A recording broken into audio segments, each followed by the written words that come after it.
Let me ask you if this sounds familiar. A planet that faces imminent annihilation has two loving parents who send off their only son to be saved and go on a distant world as their planet and their species gets completely annihilated, and the son grows up to be a great hero, if not savior, of the species whose planet he's adopted. Well, as most of you guys can tell, that is the story of Superman, and that is the story now of Goku from Dragon Ball Minus. But this shows us that Akira Toriyama and the entire Dragon Ball crew have an affinity that they've shown in the last movie for superheroes, and that leads us into what the plot of Dragon Ball Super Superhero is going to be.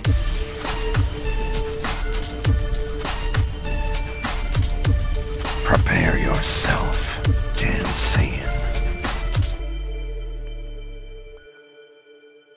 This video is sponsored by Surfshark. It's been one of those summers. It's too hot to go outside, it's too rainy to go outside, and you're only stuck inside watching the same old Netflix and streaming services that have the same old limited content. But what if I told you, friends, what if I told you there was a way that you guys could watch unlimited streaming, all your shows that you want to watch, all the anime that you can handle, plus Dragon Ball Z on Netflix with just a click of a button? This entire multiverse of streaming content could be yours to fill out the rest of this oh so muggy summer. All you need is Surfshark, a VPN that unlocks the 15 largest Netflix country libraries, connecting you to their servers with a click of a button, unlocking all this content on all your platforms, computers, phones, smart TVs, and more, while also securing your data with industry-leading measures by using uncrackable encryption with the most secure VPN protocols, so nobody catches you in 4K. Get Surfshark VPN at the link in the description below and enter promo code BLACKSCAPE for 83% off and 3 extra months for free. Don't wait now to watch Dragon Ball on Netflix. Trust me, it is the superior streaming experience. I recommend it highly. The plot for Dragon Ball Super Superhero is almost too easy to see. It is extremely obvious what direction they're going with and what influences they're taking from larger media. You don't need a rocket scientist to figure this out. I mean, it's really plain as day with the little bit of information they gave us, comparing it to what at the exact same time back when Dragon Ball Super Broly was announced, the information they gave us for that movie, the direction that movie went. They're doing the exact same thing here, and it's no secret, no surprise as to who the main character is going to be for this movie and which direction their arc is going to go. Don't forget to slap that like button for the YouTube algorithm to tell it that you want to see more of my content. When Dragon Ball Super Broly was announced, we got a similar conference telling us exactly what the movie and the direction the movie was taking was going to be, and we actually got some character sheets as well. We got 3 character sheets. We got one of Goku, Vegeta, and Broly through their various transformations, and these were the pivotal characters, the 3 main characters of Dragon Ball Super Broly. Now compare that to exactly what is going on with this movie at the exact same time in the movie's announcement stage. We got a few character sheets to go over. We got Piccolo, who not only gets a character sheet, but we also get to see where Piccolo's house is and what his house looks like, meaning that his house is going to play a pivotal role in this movie. Then we got Pan. Pan seems to be where all the direction and all the intrigue is on, because she is 5 years old. She is kindergarten age for Japan. So I already made a video about this, talking about the exact years this movie takes place. I'm gonna leave a link to that video in the description below in the top comment, the exact years for Dragon Ball Super Superhero, what timeline it follows, and where we are at. But she is far older than what we've seen, and this timeline is far forward than what we've seen so far in Dragon Ball Super, like going to GT levels. But if you'd like to know that exact date, again, link in the description. Next, we got Krillin, and he has a new cop uniform. Now, whether he is a sergeant or a commissioner, we don't really know, but he seems to have gone up the ranks, at least just visually, from the design of his outfit in the police force. And it's really interesting that he would be or play a main role in this story, but that's if you don't know what the story is about. And lastly, we got these 2 guys. Now, these guys look like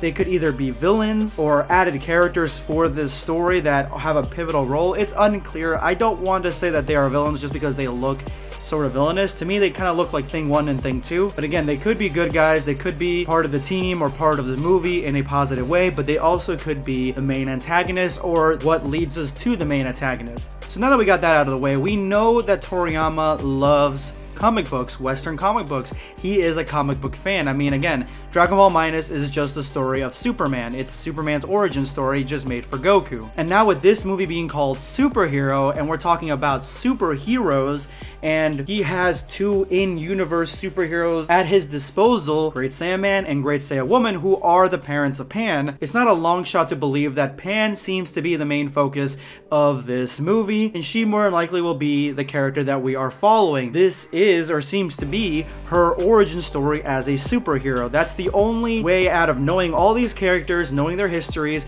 and knowing the title of the movie that it would make sense, it fits. And once you have her as the main character, once you have this movie as being her origin story, everything else fits into place. She trains at Piccolo's house to become a martial artist and a hero, and Piccolo acts as her mentor. Krillin is police. He could be part of the police force that deals with Great Saiyaman, similar to how Commissioner Gordon deals with Batman. It could be a dynamic like that. Now, I know you guys are going to ask, what about the animation for Goku? Because if this is correct, this would be the first movie that didn't have Goku as the main character. If it's Pan as the main character, what about Goku? Because the animation that we saw was about Goku. Well, to be honest, I really only think that they showed us that animation, for one, because Goku is the main character of the entire series and the most iconic, and number two, just to show us basically what the new CGI and animation kind of looks like. Because if you even look at what Goku is doing at the beginning of this teaser, it is exactly what he did against what at the time we didn't know it was Broly. We thought it was like Yamoshi or something, but at the time when the first teaser came out of Dragon Ball Super Broly, he is doing the exact same martial arts movements, getting warmed up for the fight ahead. So I think they just did that to kind of link the two movies a little bit and to show us that this is Goku, this is Goku's story, and Pan is Goku's granddaughter. So it's not a huge stretch to believe that Pan could be the main character to this movie, and it's exciting too, because that means that Dragon Ball Super and the entire team feel confident enough to kind of push Goku and Vegeta maybe to the side a little bit and focus on the next generation. And if you focus on Pan being the main character for a little bit, or having her own team, having her own missions, whatever the case might be, watch her as she grows up and becomes another Great Saiyaman like her father and her mother, and becomes a superhero. There you have a really awesome movie that really pays homage to the superhero genre that it's obvious Akira Toriyama enjoys. So there you have it, guys. Let me know in the comments below what you guys think of this theory. And don't forget to drop hashtag Black Squad in your comment for a chance to be featured in my next video. Today's lucky winner is Panda King Gaming. I personally liked the CGI for the new movie, plus it's Dragon Ball. I'm going to watch the movie regardless of the animation quality. Just like a new Cowboy Bebop movie where just to appear out of nowhere with CGI, I'd watch it. I'm bored with you too. There's certain things, if the animation really looked like terrible and trash, like say like Berserk or something, like how when it was CGI it looked really bad, yeah, like I would be really upset. But what I saw didn't really make me too upset. I still want to watch the movie, but if it's done well, it's done well, and I'm definitely going to watch it. Anybody who's saying they're not going to watch it because of the CGI, they're lying. They're gonna go watch it. This thing's gonna be a blockbuster hit. We already know. I'm gonna be there. You're gonna be there. Just the way it is. Thank you so much for your comment, Panda. This is going to be Blackscape signing off. Take care, guys. Subscribe for more content. Or perish.